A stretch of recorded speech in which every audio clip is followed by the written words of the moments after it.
it's Coach Tori, and this is Raising Runners. We talk running, fitness, mental health, and so many more topics. As the founder of a youth running program, I approach all of our conversations with our youth athletes in mind and kind of have a focus around those things. But as you will see, we are finding that all of these topics relate to runners and people who like to move and do fitness or anything like that. Relates to everybody. Check it out.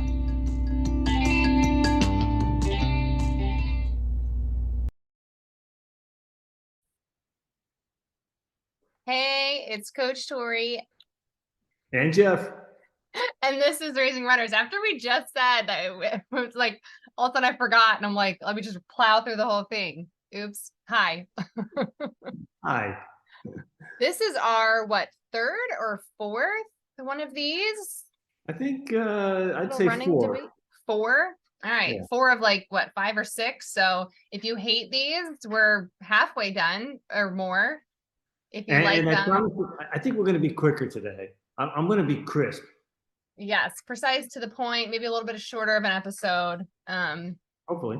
I mean, sure. Not hopefully. I'm not looking to get off, but I also know that people aren't always looking to listen to an hour. I know. Yeah, and we've been pushing the limit. So as we're just rambling now, maybe I'll have to cut all that out.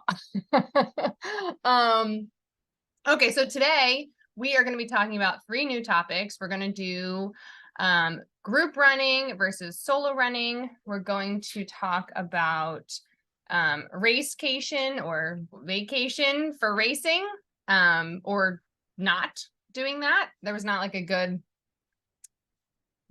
term for not running on vacation. I guess running locally, racing locally only. And then running in extreme weather. Is it foolish or is it brave? I don't know. I feel like last week we talked about not being super excited about these topics. I am still not super excited about these topics. They don't seem like, I don't know, anything that exciting to me. After researching, I kind of like the topics now. I mean, after doing some research, I'm like, oh, is there a lot of substance there? The racecation, I sort of went to a mode of, is it a good idea or a bad idea to do a racecation? Okay. So versus is it, I don't know. There's different ways you can look at that, but I went with either is it good or is it bad to do it? And to me, that made it different for me and the feel for it. But anyway, we can get into it in a couple minutes. Yeah. Also, little update for people who are tired of just hearing us. We at least have one guest on the books in the near future. Hoping to be able to open that up a little bit more for some more people as time allows, but it's definitely still going to be majority just us. But for people who are give us some new info. Yay! Not just us. It's yay! It's us. Right. Exactly. All of that. Not distracted by other people. Yeah. I know we're going to do a little bit of coaching chat, but because we were just complaining about, I was just complaining about the weather. I was thinking also cold weather running tips, because we live in PA, so it's super chilly in the wintertime here. I know there's much colder places, but we do get some extremes in the weather. So it's getting cold. This is our first cold week, I would say, and it's seeming like it's kind of staying this way. So I know you get to have the luxury of escaping the cold. But how do you run in the cold? Do you have any cold running tips? Besides just leaving? Yeah, I think running in the cold for me, it's all about bundling up in a bunch of layers, right? So I don't like being cold. So I don't, and I don't mind getting a little hot during the run, and you can sort of slow down and cool down. So yeah, I don't, I'm a warm weather guy, but I would say, yeah, bundle up and do it in layers. So if you have to shed some things, shed them. It's very rarely too cold around here to run, I would say. I mean, if you really bundle up. Because I wear you have the cold weather gear, from Under Armour. I have that. Mm-hmm. I know you don't necessarily like that stuff, but if you put it in, and have as your base layer, it is a huge help. If it's your only layer, it feels cold to me. Yeah, agreed. Layers, definitely. I'm a big layers fan. Oh, were you done? I just started going. Oh, I'm done. Yeah. That's all. I was already repeating myself, so I'm done.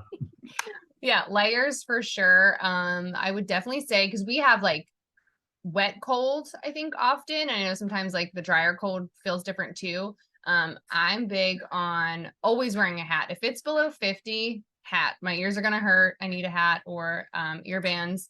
I like to do like a waterproof shell. I feel like that kind of helps with keeping you a little toastier.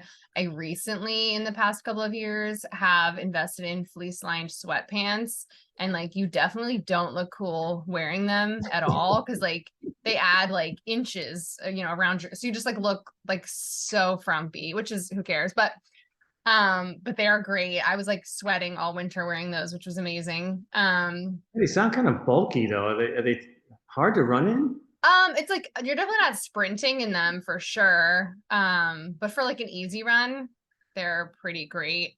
I'm pretty sensitive to the cold, so I do 60 minutes or less. Well, that's what I've been doing for the past couple of winters. This winter, I'm planning on doing potentially training for some longer running in the spring, so I might have to do more than that, but I do usually keep it under 60 minutes as it's getting colder, like 20 or below. My lungs just like don't do well. I get bronchitis. I think ever since I stopped doing like running longer runs outside, I stopped getting bronchitis every winter. So there's that. What else? Warming up. I know now I have like a long list. I was thinking because I was just jogging in the shed before this. And I was like, my gosh, it's cold. So I was thinking about this. Warming up inside is another, I think, huge, for me at least, game changer. I used to do like the bike inside years and years ago when I had the bike actually in the house. So just get on there some leisurely couple minutes on the bike.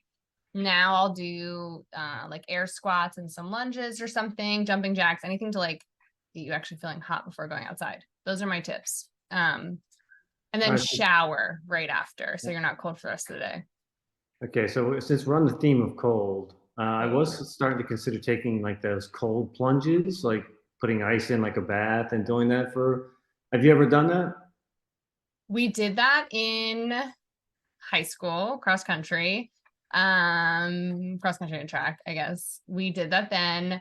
And then in college, the like athletics department, they were like against giving people ice pretty much for anything because of like it tenses up your muscles and stuff. So then it kind of just like went away, and now I'm like, where am I going to do a cold plunge? But I know people still really do it and really like it. I know there's like kind of like everything else, right? There's like some people are like it's worth it, some people are saying it doesn't do anything. I feel like a lot of it could be just like a mental, like it feels nice. It's a good way to recover. I know Katie just did it as she was preparing for our half marathon last month. Okay. So she's still big on the ice baths. Yeah, I mean, they certainly talk a lot about the recovery aspects of it, as well as the immune system boost that you get from it. So, I mean, I don't get sick that often, but knock wood. But I'm doing a lot of training, so I am looking at the recovery side and saying maybe I should just bite the bullet. I've tried like cold showers, and they so uncomfortable. I can't imagine how much more uncomfortable a cold bath is going to be. So. Yeah, it's one of those things I think you get used to, but yeah, it doesn't seem like fun. And then you have to be careful because it's like you're in there too long, then you're like doing damage. So yeah, it is. I don't know. I think it's worth trying. Nice experiment. Okay, I'll give it a try sometime in the next couple of weeks, maybe. Are we on to Coach's Corner? Or are we going to go through the debates? Let's Coach's Corner before my brain turns to like goo and I can't formulate an answer at all. Well, good. Since you're the coach, I get to ask you a couple questions then. So my first question is around intervals. So I currently and have historically done like one speed workout a week. And for me, it's always been either a quarter mile or a half mile interval and a repeat cycle, maybe somewhere between 5 to 8 intervals. So, but that, it's pretty short of a run. It's pretty intense. And that's what I've been doing this week as well, or last week. I do 2 sets of intervals, Tuesday afternoon and Thursday afternoon. But the same setup, I get a little tired doing the same thing over and over again. That's where I'm at. So I'm looking for some other ideas on, besides just my half mile repeats. like what else could I sprinkle in instead of another round of half mile repeats the day after? Yeah, well, and also that is what I'm working on for you actually this week, putting that on your calendar. But I was trying to input all of your, anyway, other data stuff, and it was like all taking forever. So it's not on there yet. But we currently still do speed workouts every Tuesday. And I know we kind of talked about the answer being like talking about other kinds of workouts like tempo or threshold runs, which we can get into, but also just other intervals.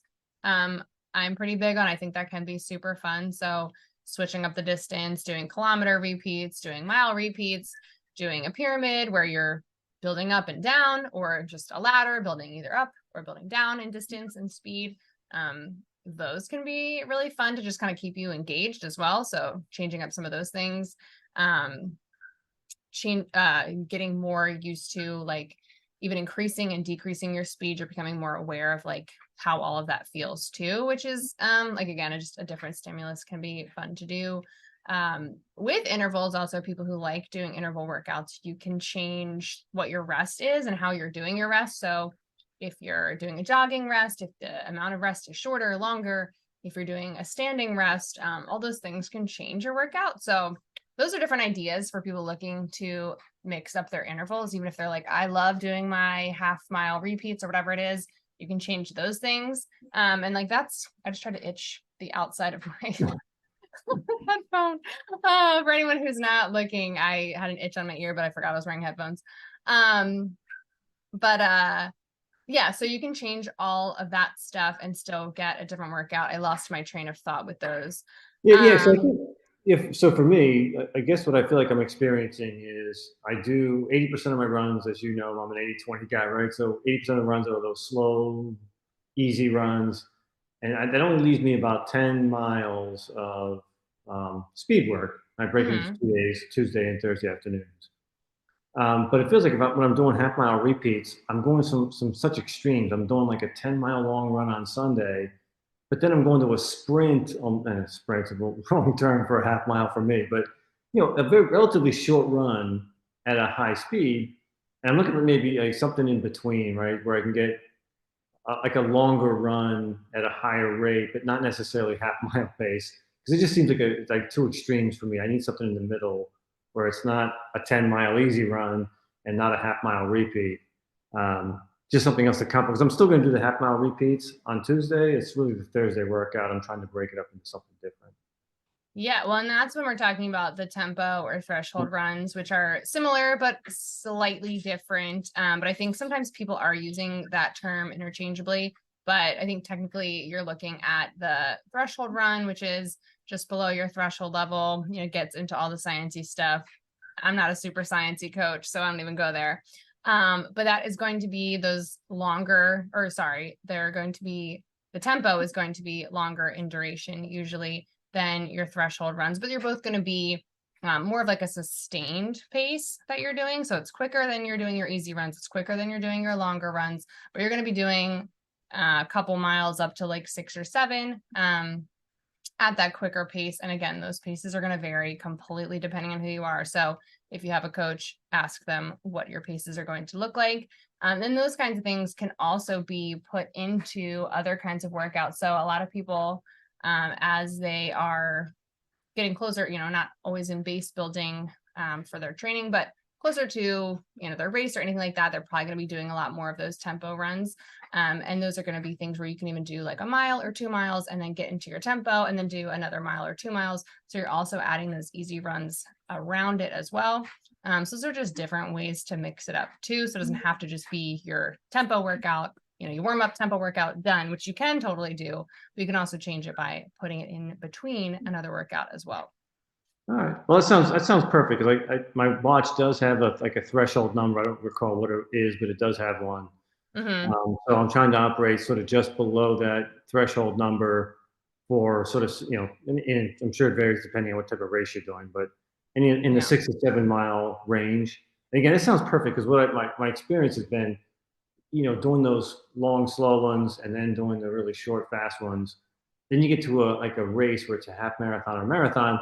Like, okay, well those two things I did, maybe they help you for this, but it's like, I need something more sustained where I can say, okay, I've run 10 miles relatively hard. So it gives me more confidence going into like a marathon or half marathon. Oh, totally. And that's why, like, just, I mean, even doing that as a workout is going to be tough, but also, again, like you said, give you confidence. But then also being able to put them into a longer run, or put, them closer to the end of a longer run or something. So then you feel like, okay, I've already done a couple miles. I can still hold this pace after doing a couple miles, or I can still run a couple miles after doing this pace. And so, yeah, again, it just kind of helps prep you for your race. And it's also just good because it's going to make you a fitter, better runner in general. Perfect. All right. Well, so then yeah. I look forward to, so I'll take this advice and I'll run it tomorrow and I'll let you know how it goes. Are you actually running a workout like that tomorrow? I am. I'll do the tempo or threshold run tomorrow. So that's again, my second speed day is on Thursdays. So Right, I know that is. I'm going to. Oh, that's actually good. You're gonna have it because I haven't put all of your zones into the thing to help, because I'm gonna have it synced to your watch for coaching. okay. Sorry, this is like boring coaching chat. So it helps at least remind you where you're supposed to be. So it'll be nice to see what is coming up data wise. Okay, not perfect. Yeah, my watch keeps telling me like to take the day off. It's like every time I go to do workouts, like, oh, it should be a rest day for you. I'm like, no, every day can't be a rest day. We talked about that last week, right? When we were talking about the technology. Yeah, it's ridiculous. It's and again, I get it because I'm also coming off of like a month or 2 months of not doing anything. So it thinks like, oh, you've never run before, because I just got the watch relatively recently. All right. Anyway, my second question. Second question is in the weight training side of things, right? So I do that 3 days a week. I do a bunch of leg things. So as I look at my leg list, I do squats. And these are not true squats. I'm doing like dumbbell squats, right? So I'm not doing a barbell on my back. I do a trap bar deadlift, which again is sort of a modified deadlift. So it's where that your hands are sort of by your side. You're familiar with trap bar. It's like sort of a hexagon shape that you stand inside of. But it gives you sort of a deadlift motion, but it's not as challenging technically as a deadlift. Calf raises, and I added those only based on, I think it was Coach Ellen. T. What's that? Oh, I was going to say, I thought Ellen had said that, Coach Ellen. Yeah. Okay, it may have been. Yeah, someone told me to do, like, someone said on your podcast, like, calf raises was a game changer for him, so I put that in. I also do farmer's carries, which, for anyone who doesn't know what those are really different names for the same exercise, but basically carrying dumbbells by your side and walking. I'm not sure why they're called farmer carries, but that's what name is in the app I use. Wait, you're not sure that's why? Because picture a farmer carrying buckets of water to the animals or food. Okay, all right, that's it. All right, that's exactly what it looks like when I'm walking with these two dumbbells down my driveway. And so I'm looking to add like one more thing maybe in that's going to complement those. So I do a bunch of upper body stuff too, but I think probably the lower body is more critical for running. Oh, for sure. Well, thinking back to one of the episodes we recently did with Brian Ellis, ultra runner, who hopefully did well in his most recent race. He talked about lunges being like his secret weapon. So 2000, I believe he said that's like his workout, 2000 lunges, if I'm not mistaken. I know, that's like so Bruce Lee of him, I feel like. I'm assuming that he must is that like a 2,000 in a day? It must be no weight, I'm assuming. Like these must be body weight lunges. I don't know. I'll have to go to his site. Yeah, I'm sure he has a video on his lunge routine. But yeah, lunges are great because with running, we want to do when we're strength training. It's great doing like squats, deadlifts, all that stuff, but anything we can do single leg is going to help because we're going to be able to compensate or not compensate for imbalances, right? So anything we can do that way, it's going to be helpful. So lunges kind of are just already naturally that way. And it's super scalable. Lots of people can do just a regular lunge, but there's also so many other options. So you can do, the regular step out walking lunge. You can do that with dumbbells. You can do that with a barbell on your back. You can do that with a kettlebell. You can do it with in an overhead position. So there's lots of different options just on where weight would be. You can do reverse lunges, which are going to feel a little bit different stimulus. You can do side lunges. you can do not necessarily a lunge, but like a step up is similar to a lunge. You can do that with weights. So pretty much anything lunge wise, obviously, is a great addition because it is versatile. You can kind of change it up a little bit, and it's going to help you.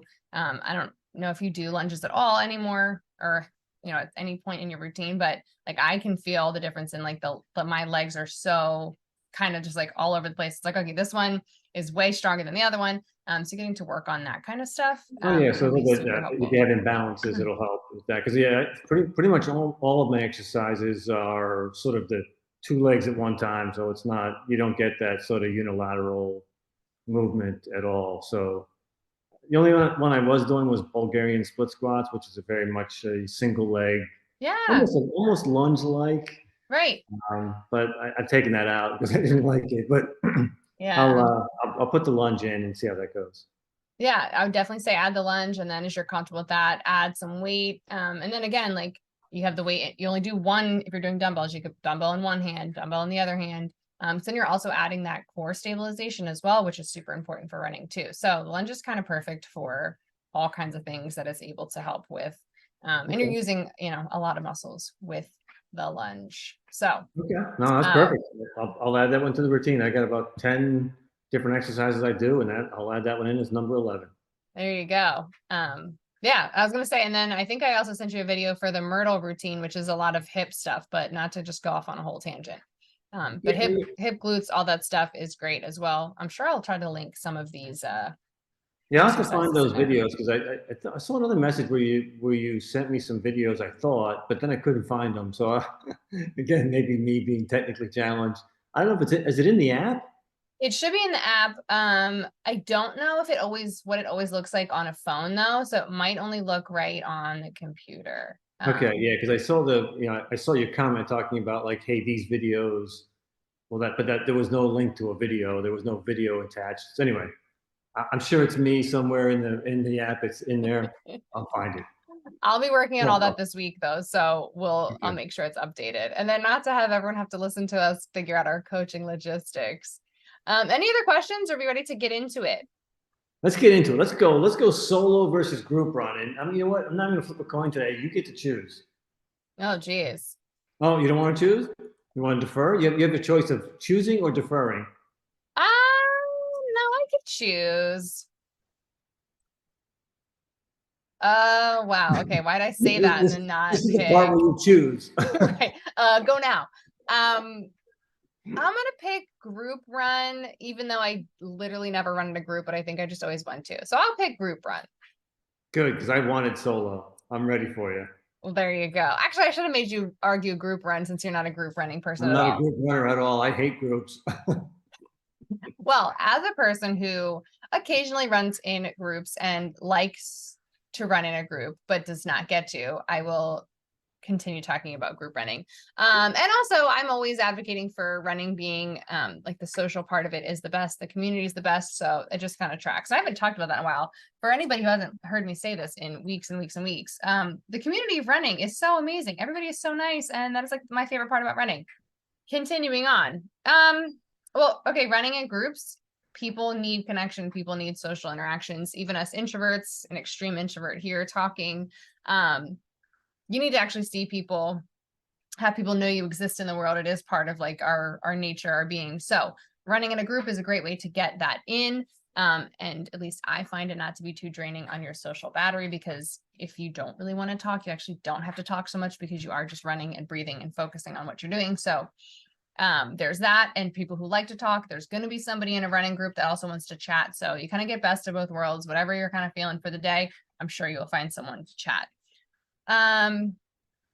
It can help improve performance. I don't necessarily see this so much with running, again, mostly because I don't get to run in a group too often, but anytime I do like a CrossFit workout or something, I think I'm fit-ish when I'm working out by myself. The second somebody else comes in and I'm working with at least one or two more other people, I'm like, oh, I have not been working very hard. So you do see oftentimes an improved performance when you are with other people. They can hold you accountable on pacing, distance. It's kind of easier just to keep doing stuff when other people are there. So, you can see some benefits there. Were you about to interject on my? Yeah, I was about to interject on that one because I actually like that one. I wasn't going to disagree with you because I'm a introvert. I'm a solo guy. In fact, it's been 10 days. I don't know that the only people I've interacted with is the person at Panera when I've gotten my coffee, and it was just to get my coffee. Like, hey, can I have a cup? But that's pretty much it for 10 days. So I'm okay with that without people.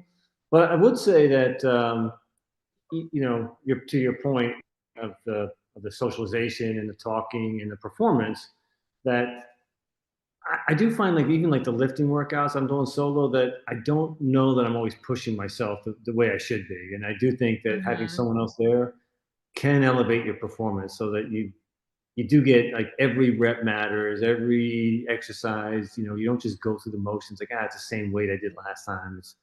It is nice to have someone to push you to do that, because I do find myself that just questioning like, okay, was that really as hard as that it should have been? It should have been harder to do this particular exercise. So anyway, I'm just going to echo your point. Yeah. In a long-winded way. But yeah, so I mean, like I kind of said about the group, right? Running with other people can help pass the time. It can distract you. Lots of people, as they're doing like marathon training and longer distance training, at least will meet up with someone for parts of the run, just because it is going to make it feel so much easier to run with someone. But then also some people who are so used to running by yourself, then you get into a race setting and you don't know how to run your own pace. So again, it's also good to practice running with other people, being able to kind of not get caught up in other people's movements and running. And so that's, again, like something that's decent to practice if you are going to be ever running around other human beings as well. Promotes consistency as well. I know the few times that I've been like the run group leader too. It's like, okay, I actually have to show up today to lead the running group. So it does help you be more accountable and consistent. You always know like, okay, Sundays are our long run days. Sundays are the day I meet up with the group. And it kind of just helps you in that way stick to your schedule. When I think sometimes if there's no one we know that's going to notice we missed it, it's going to be like, there's so many excuses not to do it. Again, there can be good excuses not to run, but I think sometimes we find ones that it's like, that's not necessary. And then the biggest reason, at least for me, and this is why the running group that I'm sometimes a part of that I never get to go to was all started, is safety. So running in a group provides much more safety than running by yourself for the most part. Not even, I mean, it might just be like a perceived safety for yourself, but also just perceived, you're not alone. Someone's going to know where you are. Even if things go awry, that people knew you were there, it's easier just for everything, not to get all into like safety stuff, but there's so many reasons why running in a group can be safer. So that is probably all I'm going to say on group running. Yeah, I can. I mean, I certainly wouldn't argue with safety. I mean, I know for women, it's a much bigger issue than men. It doesn't really cross my mind when I run. I mean, I do run at night once in a great while. It's not a fear. I mean, I guess if I get hit by a car, or, it could be like, okay, where's Jeff? He's been gone for a couple of hours. Like, okay. Right.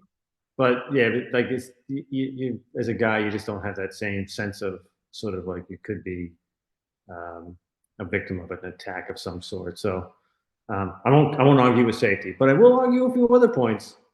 So I would say for me as a solo runner, what I really like is, one, even though I may have a pace I want to go out at and run, like sometimes you just don't feel that way. And when you get out there, you feel maybe better or you feel worse. And you feel more comfortable at a different pace. So I like setting my own pace. I like to look at my watch and see what my metrics are and decide whether I want to go harder or lighter. And with somebody else, you just don't get that option, or at least you're imposing your pace on them, or vice versa. And timetable is the other thing as a solo runner I like, and that is, like, I never miss a workout, pretty much never miss a workout. But I also don't have a set time I do it. Like, I get up in the morning. Sometimes I do it first thing in the morning. Sometimes I'll go grab my coffee, which is more likely the case, go grab my coffee, have the coffee, and then do it at 10 o'clock versus what I thought might be 9 o'clock or 8 o'clock. So I do like that flexibility, which you do not have if you have somebody else who's counting on you, or at least, you won't have a group running anymore if you keep not showing up to it. So that's sort of on the personal side. I think when you're running with other people, I think you don't get that opportunity to sort of think about yourself, think about your running form, think about your breathing. There's a mental toughness that comes with running solo. I do think, like you said, running with other people, you can get distracted, and you can, the run can go by a little easier, and sometimes that's great. But other times where you're looking for just to strengthen your mental toughness and be really present, be comfortable with the uncomfortableness of running. Being solo really helps with that stuff. I think being solo, there's two sides to being solo. One is it does give you some me time, right? So you can, if you decide not to run with music, as we went through before, it does give you a whole lot of time to think about a lot of things, big things or small things in your life. And sometimes you can work some things out. And I don't know, man, this is gonna sound bad, but I really don't want to hear about someone else's problems. Like, like if you're running and some guy's just talking about like his bad day yesterday, and it's like, dude, man, you're bringing me down. I don't know. That sounds terrible. That Like, sounds terrible. It does sound terrible. So I know you're not going to edit that out, but I realize it sounds terrible as I say it, but I still don't really want to hear about other people's problems while I'm running. I'm happy to hear about other people's problems and solve problems and talk about them and give advice, but not when I'm running. And the last thing I think is when you're with a group, you can also, the other side of improving your performance, right, was just pushing yourself to a different pace than maybe you really wanted to, is that little nagging foot injury that you were feeling in that first mile. You sort of say, well, I'm not going to slow down. I'm not going to stop. I'm going to keep the pace. And now it's hurting more and more. And now you've got now you have a serious injury by the end of 10 miles that you ran with your friend. I don't know if that's a huge risk. If you've got an injury, you got to be able to say like, hey, I'm not feeling it today. You go ahead. I'll catch you later. But I do think there's a little risk of overlooking maybe that small pain for the risk of like, I don't want to stop my friend from running and help me back home. So those are my points. I'm going to say, it sounds like both of us are introverts and solo runners, but I'm going to guess there are I do see a lot of group runners, and I'm going to guess there's a lot of people that aren't like me. Yeah, I mean, two things to say about solo running, or maybe even just, I guess it's more about group running. But I can't totally relate to the not wanting to listen to people's problems, but in terms of anxiety around what to say to people, like I've noticed a bunch where I'm, running in a group or whatever, and I'm talking because it seems weird not to be talking. And then I'm like, oh, if you don't want me to be talking, I can just be quiet. So then I'm like forcing them to either say it's fine. They have to say like, oh, say no. I don't want to talk. Right. So then it's just like, it's just like, now I'm uncomfortable. I'm making someone else probably uncomfortable, like all those things. And it's just like, why are we so anxious? And then another thing I know people often say, especially those introverted people, like not knowing anybody in the group, like the whole, not everybody's just ready to like show up to a group run and be like, I don't know how far they're running. I don't know how fast they're running. I don't know anybody who's running, and I'm just here for the ride. Right. So like, even just that anxiety around like trying to join a group can be really hard for people. And I know a lot of running groups try to be like as inclusive as possible, but it can be hard to make people know that like, yes, we're going to accept you. No, you don't have to run a certain distance. No, you don't have to run a certain pace. I see a lot of groups now, like advertising is probably the wrong word, but like letting people know, like, you don't have to, this is how far we're going to run. This is the pacing that we expect. Or I know the one group, they're always talking about how like, it's a no drop group. So like, they always make sure whoever's the slowest person's always running with somebody. So just like other things to try to alleviate that stress of joining a group, because there are so many great benefits to group running, but it can be really hard to like get in the door to that. So just, I guess, actually another thing about group running that kind of makes group running positive still. Yeah, I would say, group running is the way to go. I mean, again, I'm not a group runner, but I'm going to admit that group running has got a lot more benefits than just the running aspect of it. I mean, not like I don't like people. I do like people. Don't get me wrong. So I do think there's a huge social aspect to it. That's, doing something difficult with somebody else is fun. It's bonding, right? It can bond people together that wouldn't necessarily otherwise be bonded. So I think I do say group running is probably the right answer. And at least for most people, I think you should try group running to start with. And if you find yourself you didn't like it for whatever reason, maybe pull back and go solo. So That's I'm gonna great give you advice. I'm gonna give you the check mark today for the group run. Group running wins. All right, moving on because I have Racecation. Racecation. All right, good idea. Worst mistake of your life. Yes. Wow. Dramatic. Anybody? Your choice. Again, this is your day. This is all about you today. Wow. So you okay. can choose to pick or not pick. And if you want to pick whatever side you want. I'm feeling good about this one. Oh, really? Oh, no. Yeah. All right, then you pick because I don't really have an anything either way. I'm going to say no racecation. All right. Is it raycation? Shouldn't it just be raycation, not racecation? But anyway. Yeah, probably. I don't love words like that where we make fake words combined. What? It's like not my favorite thing. No, I know when you get like a couple that they've combined their names together. Yes, the worst. It is the worst. I'm going to go with the cons to racecation. All right, let's hear why it's the worst mistake of your life.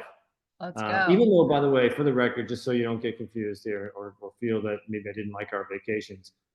Some of my favorite vacations were with you, like going to Seattle, running the 10K and that huge hill. Yeah. In Florida, doing the half marathon, Las Vegas. I mean, those vacations, what I remember is the runs. I don't remember the other things. So I know that's a commercial for these racecations, but I'm saying no, it's a real con though. And the con being is one, if you to do it just as a run, I would say is pretty expensive for people. Like you're saying, like, oh, like let's go do a vacation. Let's go do a vacation when we're running. And if it's not someplace that you really wanted to go and you're just going for the run, I do think that's an expensive day when you can do your run locally. There's a lot of runs locally. There's a lot of runs in the Philadelphia area or any area that you're in. You can find a run. So for those who can't afford like an extra vacation, I do think it's an unnecessary expense that you can do your race locally and you can do your vacation. I do think the other side of this is not everyone's into running. And like in our case, we're talking about running, right? So like, unless your partner's as into running as you are, to me, it feels like, oh, let's go do a race together, or I'm going to go do a race and you're going to come with me and we're going to go see, Colorado while I do a run. It feels like you're imposing your lifestyle on somebody else and you're probably ruining their vacation. So you're like, okay, you used one of our vacation weeks and all I got out of it was watching you run around the mountain for 6 hours. And while I took care of the kid and, they're screaming and you're out running, having fun and you're training, it seems like maybe I think we should be sensitive to that it does impose upon other people. Now I'm going to get into some nuance, right? So one is like if it's a fly vacation and you're a serious runner, you could end up with jet lag, right? So you're saying, okay, I'm going to go fly to the West Coast to go do my, a marathon in Seattle, Washington. And, I think if you're really serious and you want to have your best performance, flying 3 time zones away may impact your performance. It also may impact how you enjoy your vacation. So if you're going out there to do a marathon, do you want to go walk around Seattle? So for example, by the way, if you remember, we got lost, thanks to me, in Seattle doing our, the check-in wasn't ready. So we went out for a walk, saw the Space Needle and we came, for whatever reason, I got us to a different street that I thought we were going to. And anyway, we walked around for like 2 or 3 hours. Yes, the biggest hill ever. That would have been terrible if we were doing like a marathon like a day later, right? So I think that's a risk that you run is, do you want to Are you gonna say, well, hey, I just want to hang around the hotel and rest my legs all day? Like, okay, that's not real fun for the other person. My last point would be food. So depending on where you're going, like I'm a guy who's a meal prepper. So I think probably 90% of my meals in the last 10 days I've eaten here at the house from stuff I made. Like I made, like 20 meals the first day, and I just been eating those every day. So if you, so I'm used to like sort of home cooked meals, and if I'm going to like another town, let's just pick Seattle, or let's go to Mexico or somewhere, and I'm eating now a different diet than I'm used to, that could have some bad impacts while you're running. Then the marathon, mile 10, you start to feel that like, ooh, oh, something's not right. I don't know that I feel perfect. I better just keep an eye on where those porta potties are, because it could be a problem. So no one wants that to happen. I know you experienced, not personally, but you were running behind somebody who experienced that same thing in Philadelphia. Um, so yeah, so that people can have problems when they're running. That's it. That's my argument for why racecations should be just do your race, do your vacation, keep them separate. You don't need to combine them, just like you don't need to combine your name and your girlfriend, boyfriend's name into one name. First of all, thanks for clarifying that, like, I didn't have a bowel issue Yes, in the race so far. When you said that, I was like, wait, me? I don't know what you're talking about. Yeah. As I started to say that, I did realize, like, okay, that sounds terrible. No, it wasn't you. Yes, and if it was me, I would admit that. Unfortunately, if it ever came up, I really hope it would never. But no, yes, bowel issues, I can't even imagine. But anyway, so racecations. Well, I mean, you kind of said it in the opening of yours. Best vacations we've probably had. We've done a couple in Florida, Grand Canyon or Las Vegas, somewhere in that realm. Seattle. Was that it?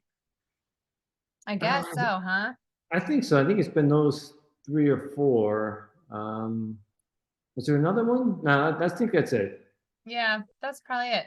But yeah, super fun. I mean, Run Disney sells out like every event they ever do, and people are always traveling for that. So I think that's a pretty good, I guess, barometer of like people love traveling for their races. And then, those big marathons, all of our major marathons, like there's people from all over the world coming to run Boston, Chicago, like New York, all those things. So people love traveling for races, whether it's for actually their vacation or if it's just traveling for the race. Because there's just a different kind of atmosphere that you wouldn't get to experience if you never traveled. We're lucky that we live near Philadelphia, where they put on a lot of amazing races, but you live somewhere else you only have like some smaller events, you might never get to experience a huge race with tens of thousands of people or whatever it is. The crowd's just constantly cheering you on if you don't travel to see it. So it really is an experience that you won't get to see for some people if you don't travel. And also it's a great excuse to go on a vacation. And I think some of us who are not like relaxing type people, it's kind of like, what am I going to do if I'm going to go to the beach for a week? It's like, plan to do a run, right? So you have something to keep you occupied that's not like visiting, some weird rundown amusement park that's dangerous or something, right? So that's a good reason to go. There's also now, I don't know if you've seen these. I feel like you probably wouldn't actually. I was gonna say maybe you would go to a running retreat. Maybe that's not really your style, but no, I would definitely do that if it is what it sounds like it might be. Yeah, well, so it's like probably groups of people that with like plan activities, but yeah, so like now they have all of these running retreats popping up in different places. You go to some beautiful place in the woods or whatever, and there's like different runs planned in the morning, easy runs, workouts, trail runs, hill runs, and they also plan out a lot of different like recovery activities and stuff. So it's like most of them I've seen are like 2 to 4 or 5 days long. They're not like super long vacations, but now there's like running specific vacations for other like-minded people to all come together. You make a bunch of new running friends. I get to do a bunch of different cool running activities.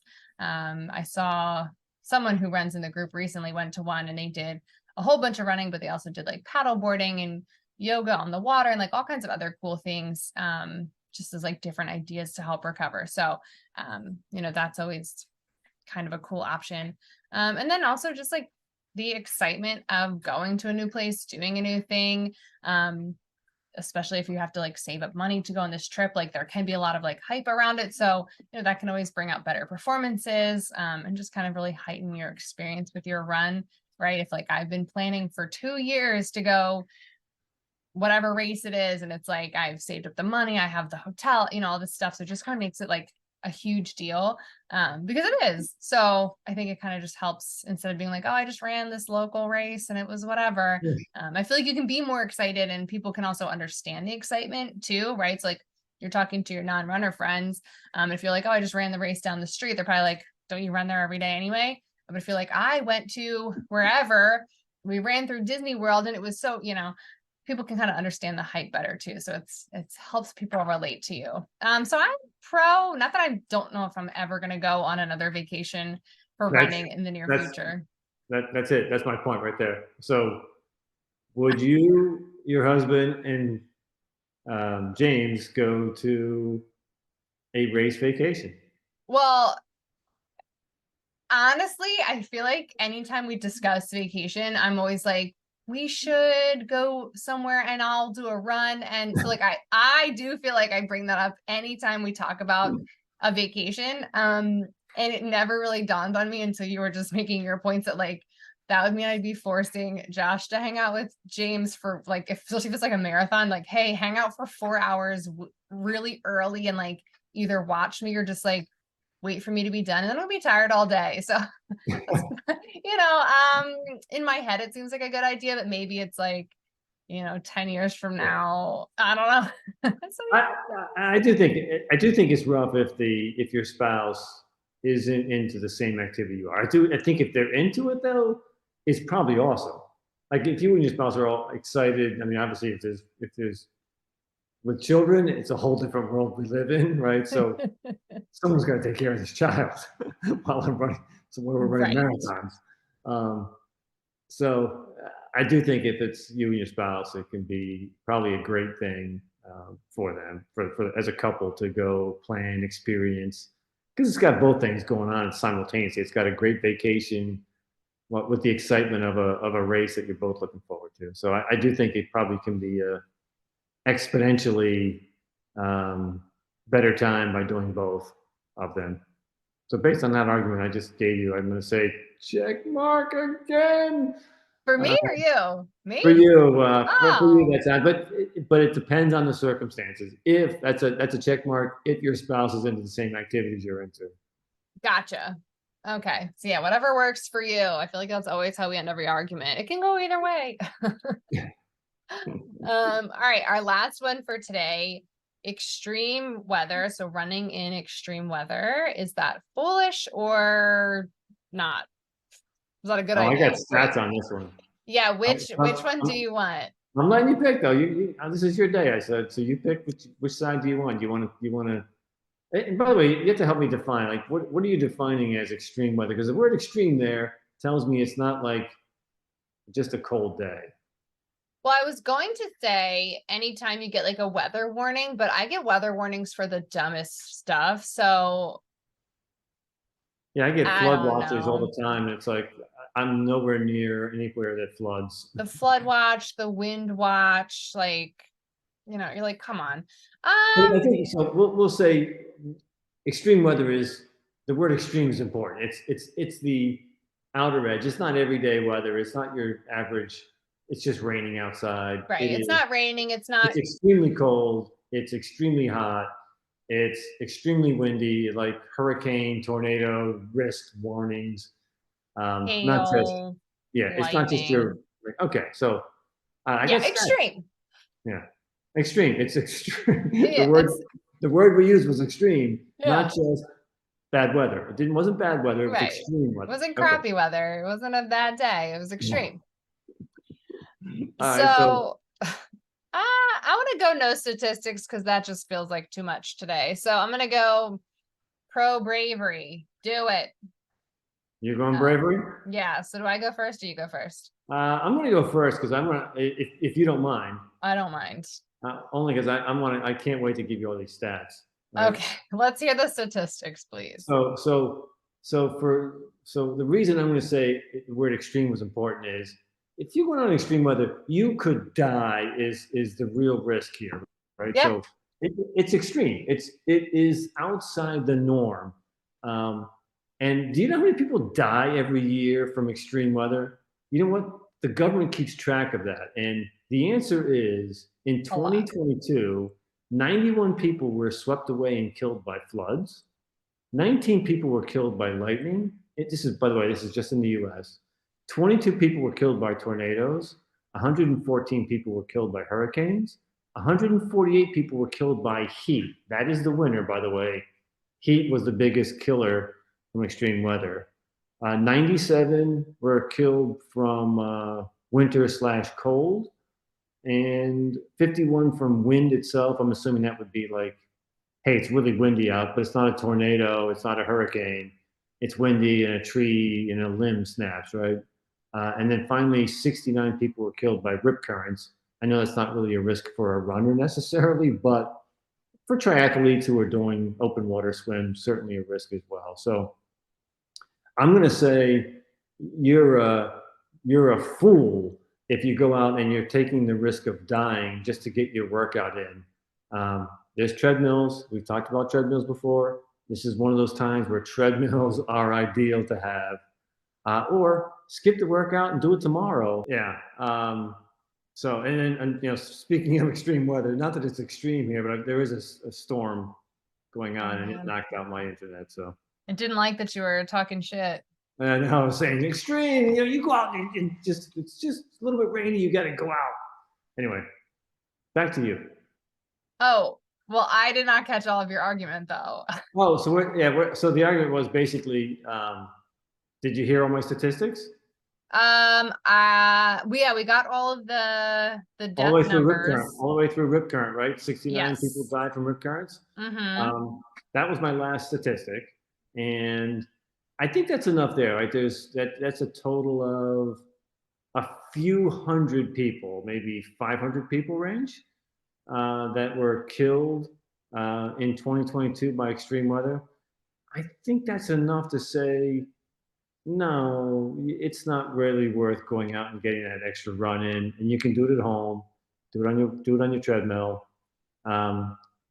And then globally, I would say there was a CBS News that quoted 500,000 people globally over the last 20 years have been killed from extreme weather. So it just feels like it's an unnecessary risk. And why would you take that risk for what? For just an extra run that you could probably do inside? Or change your workout around, do your lifting that day and just do your running the next day? It feels like there's different ways you can do it without risking your life. Back to you on the. I feel like that's the elephant in the room. Is if you're going to go out in extreme weather, you could potentially die. And is it worth it? Right. So I guess I'm technically not going to argue the opposite because I do not think that you should. I feel like I know sometimes I argue the opposite of things I don't believe, blah, blah, blah. But no, it's dangerous. Do not go out in extreme weather. We see thunderstorms, lightning all the time. Don't do that. Because also the weather can change so quickly. You know, it could be just rain, which yes, we can run in the rain. That's totally fine. But rain can turn to flash flooding, super dangerous when you're running, not just if you're able to be fine, then cars, all kinds of things. Lightning can happen. I'm sure there's like a good science answer to when and why it happens, but that can happen out of nowhere, it seems, right? So just like don't do that. But I will argue what I think someone who would argue will say, right? But I do not think extreme weather. Okay, it's on the record. You're not pro extreme weather dying. Okay. Yes, because I mean, even this past year, throughout the summer, we had lots of like air quality issues, which people weren't, not everyone was considering that even like extreme weather, right? But the air was not safe to be breathing at some points for, sensitive groups, but then it was everybody. And some of it you could visually see, but then there's other places where you couldn't visually see it. Some people could feel it. Some people said they smelled it, but there was a lot going on with the air. And, we advised all runners not to be going out and running. If you wanted to run in your house, in your treadmill, or at the gym, totally fine. But there were a lot of people who were going out and running, and it's like the damage that you're probably doing is not going to, like, you think you're getting an edge because you didn't skip your run or you didn't adjust your workout, but you're probably doing more damage than good. So same thing with the extreme heat this summer too. We had people skip runs, change runs, all those kinds of things. So yeah, but why are people doing this? Because it makes you cool, especially because we live in like the social media age, right? With all those air quality concerns we had, there was constantly people who were outside taking all types of pictures with like the hazy whatever around them because it looks cool. So those are the kinds of things, right? You want the story, you want it to be like, I did this crazy thing. You know what's not cool? What's not dying. cool is being at 50 years old and having an oxygen tank next to you because your lungs are all scarred from the. Right. That's just me. I was just saying that. Not cool. But yeah, so I mean, the whole, especially a lot of us could get into the extreme with running.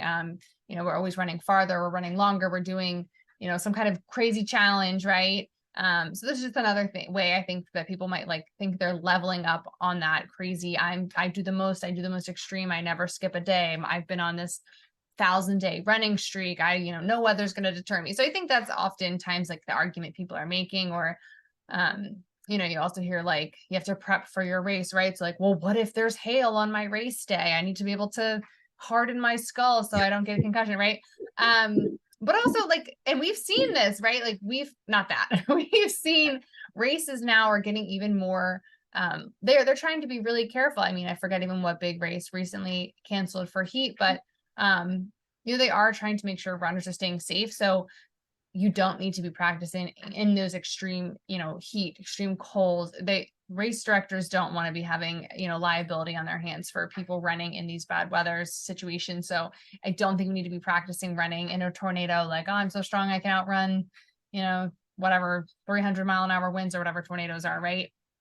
So again, that kind of debunks that argument. But I think people will say, like, I need to be prepared for all weather. And again, it's just another way of like overcoming adversity, right? You become resilient by getting knocked down, getting back up, kind of thing. No, right? So yeah, so I'm not gonna argue that one with you because, you start spewing off all of your death statistics. I feel like I can't really be like, it's a good idea. Yeah, and I think the one that feels like it's the biggest risk, and it's actually the one that kills the most, is the heat. Because all of the other ones, it's pretty clear it's lightning out. It's pretty clear that there's a flood, or there's a tornado or a hurricane. But when it's hot, again, I realize if it's 120 degrees, yeah, it's hot. But if you go out for a long run and it's 95 and it's terribly humid out that particular day, we had a partner that works with the firm I used to work with, who, again, fit, healthy guy. He was probably in his 40s or 50s. He ended up basically dying for a few moments of heat stroke, just on a normal day. Again, what seemed like a normal day, just maybe not hydrated enough. Just the heat was too much, the humidity, and died. Was fortunately brought back to life by first responders. So it happens, and I think he can sneak up on people where the other ones, I don't think, it's cold out, it's really cold out, you're in serious danger. Where I think heat, it's like, okay, yes, it's hot, but your body's also producing heat while it's running, and can it get rid of that heat quick enough? And it's just hard to tell sometimes that it is or isn't working. So that's the one I think it kills the most, and it's probably the most one. It's the one that's probably most often missed by runners. No, exactly. So yes, do not run in extreme heat. Stay safe. Stay safe. You win that one for sure. Yeah. Well, I picked that one. You let me pick that, that end of it. So it's hard to argue that, oh no, it's a good idea to go run in extreme weather. But I'm with you though. I think that there's a fine line though. It's, there's not really a bright line that says, oh, this is extreme weather. This isn't for something like heat or cold or wind, right? Some of those ones that aren't like necessarily crystal clear. And, you don't want to be, using it as an excuse like, oh, it's not, it's 80 degrees outside. I probably shouldn't go run. Like, oh man, 80 degrees doesn't seem to me like too extreme. Now, again, it depends on who you are and your fitness level and what your doctor recommends. So I'm not recommending that everyone, that an 80-year-old goes out and runs their first run in 80-degree weather.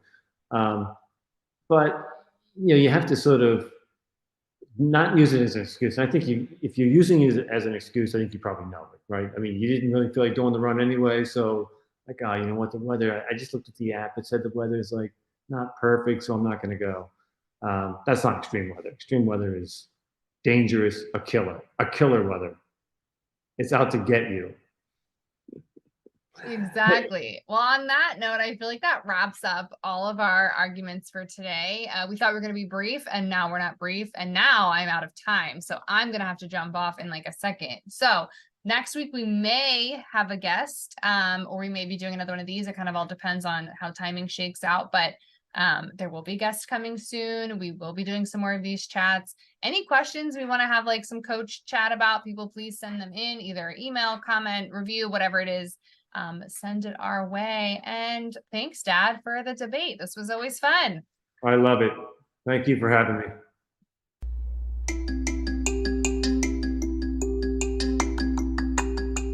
Thank you for tuning in. Make sure you rate, review, subscribe, all the things that you can do for a podcast that you enjoy listening to. Make sure you check out social media, our website, any of those things. If you have questions, comments, interview requests, feel free to email me at maracayrunclub@gmail.com.